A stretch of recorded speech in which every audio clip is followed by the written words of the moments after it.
Chers amis, bonjour. Nous voilà au lendemain de Pessah.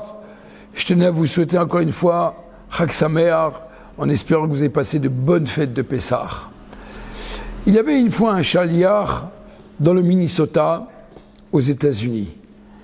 Et là-bas, il y avait un juif dans sa communauté qui n'était pas du tout pratiquant, qui s'appelait Velvel Green. Le chaliach, Moshe Feller, il se préparait, ce juif, à voyager, et le chaliach lui dit, regarde, fais-moi plaisir, prends sur toi de respecter la cacheroute. Pour moi, tu le fais. Alors, bon, Velvel Green, il a dit, ok, quand tu prends l'avion, commande un repas caché. Mais bon, comme ça peut arriver, il a pris l'avion. Et Velvel Green a attendu son plat kasher et finalement il y a eu une erreur, ça a été annulé, pas commandé correctement, il y a eu un problème, donc finalement il s'est retrouvé sans rien manger. Il a dit qu'il veut manger kasher. Il a atterri à Chicago et à la fin il était énervé, contrarié. Il était contrarié parce qu'il a écouté une bêtise comme ça de manger kasher, énervé de se retrouver sans rien manger, énervé contre son rabbin. Donc il a pris le téléphone et il était face à un stand où là-bas il y avait des saucisses en vente pendant l'escale d'une heure à Chicago. Il appelle le rabbin, il lui dit, regarde, devant moi j'ai des saucisses, un sandwich, et je vais les manger et je vais les prendre pour ton mérite. Quelle bêtise, quel imbécile que je suis de t'avoir écouté. Le chaliach l'a écouté, il lui dit, écoute bien, Velvel, tu m'as un jour demandé qu'est-ce que c'est un juif. Un juif, ce n'est pas quelqu'un qui va à la synagogue, qui prie. Un juif, ce n'est pas quelqu'un qui étudie la Torah. Un juif, c'est quand quelque chose lui est interdit et qu'il a envie de transgresser, il ne transgresse pas. Ça, c'est un juif. Dans la paracha de cette semaine, la paracha Acharemot Kedoshim, Acharemot, la Torah nous dit Acharemot, Shne bnei Aaron bekovatam lifnei Hashem bayamutu. Les enfants de Aaron sont morts, et la Torah, elle répète le mot Acharemot, après la mort des enfants de Aaron, en s'approchant trop près de Dieu, bayamutu, ils sont morts. La Torah, elle se répète. En réalité, nous savons très bien que les enfants de Aaron ont voulu avoir un rapprochement vers Akadosh Baruch Hu un peu trop près, et de manière qu'en vérité, ce n'est pas une faute, ce n'est pas un péché qu'ils ont fait. Ils avaient envie de se rapprocher vers Dieu de manière extrême, et ils sont morts. La Torah, on sait très bien qu'elle les considère comme des personnes exceptionnelles, mais ça a été une erreur pour eux. Pourquoi ? Parce que Dieu a demandé de vivre son judaïsme corps et âme. Dieu, il est d'accord qu'un juif, il ait une envie de s'élever dans la spiritualité. Mais il faut toujours qu'il ait les deux pieds sur terre. Il faut toujours qu'il ait sur terre. Et c'est là l'erreur des enfants de Aaron, que eux, ils ont voulu se détacher leur âme de leur corps. C'est la raison pour laquelle que la Torah dit, Vayamutu, ils sont morts, une deuxième fois, qu'en vérité, ici, ce n'est pas une punition, mais c'est une faute de calcul, c'est une erreur. On peut être quelqu'un de très bien, mais finalement, on ne fait pas toujours ce qu'il faut faire. On peut être quelqu'un de très bien, en ayant l'intention de faire quelque chose de bien. Les enfants de Aaron, quelle était leur intention ? De s'approcher vers Dieu. Qu'est-ce qu'il y a de mieux que se rapprocher de Dieu ?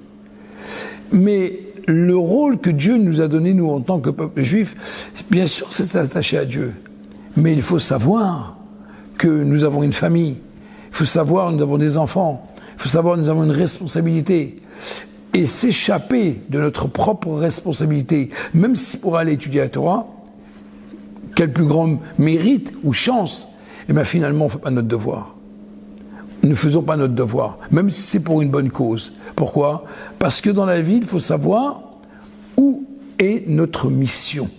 Quelle est notre mission ? C'est ce que le chaliach il a répondu au chassid, au juif Velvel Green. Tu peux être à la synagogue, tu peux étudier la Torah, mais quand tu es face à un défi, il faut savoir relever le défi. C'est ça notre enseignement. Nous venons de terminer la fête de Pessah. Vous pensez que manger du Hametz, c'est très grave. Vous vous êtes jamais posé la question, qu'est-ce qu'il y a de grave de manger du Hametz? Mais qu'est-ce qu'il y a d'interdit tellement si grave de manger du pain? Toute l'année, nous mangeons du pain. Pourquoi c'est si grave? La Torah ne nous donne pas la raison pourquoi c'est si grave de manger du pain. Elle dit attention, manger du pain, on est coupable pendant les 7 jours de Pessah. Le pain, on sait très bien qu'il symbolise l'orgueil. Mais ce n'est pas que le pain qui est interdit. C'est le message derrière l'orgueil que nous devons travailler en nous.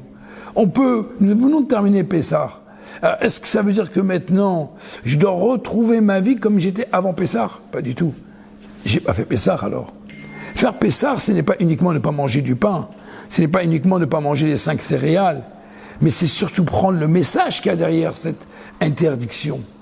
Quelle est l'interdiction? C'est justement, c'est de travailler son trait de caractère. C'est d'éliminer son orgueil, d'éliminer son égocentrique. Regarder avant tout, pas que son intérêt, regarder l'intérêt général. Regarder surtout, qu'est-ce que je peux faire de mieux pour mon ami, pour ma communauté, pour ma famille, pour mon entourage, avant de, soi-disant, de dire, voilà, je cherche uniquement mon intérêt. Ça, c'est du Hametz. C'est ça, en vérité, le message de les 7 jours de Pessah. Et c'est pour cela que, comme bien que nous sommes sortis d'Égypte, en vérité, on n'est pas encore réellement sortis d'Égypte. Nous avons commencé à sortir d'Égypte. On est sorti du territoire égyptien. Mais l'Égypte n'est pas sortie de nous-mêmes. Quand est-ce réellement que l'Égypte sortira de nous-mêmes? Lorsque nous allons compter les 49 jours du Homer, en arrivant à Shavuot, le don de la Torah, et que dans ces cas-là, nous allons nous préparer nos traits de caractère. Parce que, comme on dit toujours, c'est toujours facile de faire ce qu'on a envie. Mais faire ce que nous devons faire, ça c'est plus difficile. C'était ça en réalité, l'erreur des enfants de Aaron. Ils avaient envie, un plaisir intense de se rapprocher de Dieu. Et Dieu a considéré cela, pas comme un péché, comme une erreur. Vayamutu. Ils sont morts, pas parce qu'ils ont fait un péché, une punition, mais ils ont fait une erreur de réflexion. C'est-à-dire que leur rôle n'était pas de déconnecter leur âme à leur corps. C'est pour ça qu'après Pessah, notre rôle aujourd'hui, il est finalement de se retrouver avec le Hametz, mais de l'aborder d'une autre manière, de transformer ce Hametz en une mitzvah. Ce Hametz, il ne va pas nous induire à être orgueilleux, mais ce Hametz va nous amener au contraire à mieux servir Dieu, à le mettre au service de Dieu. Donc ce Shabbat, nous allons faire le premier Shabbat Hametz après Pessah. Et c'est-à-dire, en d'autres termes, nous allons rencontrer encore une fois nos Chalot, mais d'une autre manière. On va l'aborder d'une autre manière, de manière que pas aussi grossière et pas aussi égocentrique, mais bien au contraire, de manière élevée, spirituellement, matériellement, et que si Dieu veut, nous allons nous élever, nous raffiner, jusqu'à, si Dieu veut, l'avenue du Mashiach très prochainement. Merci.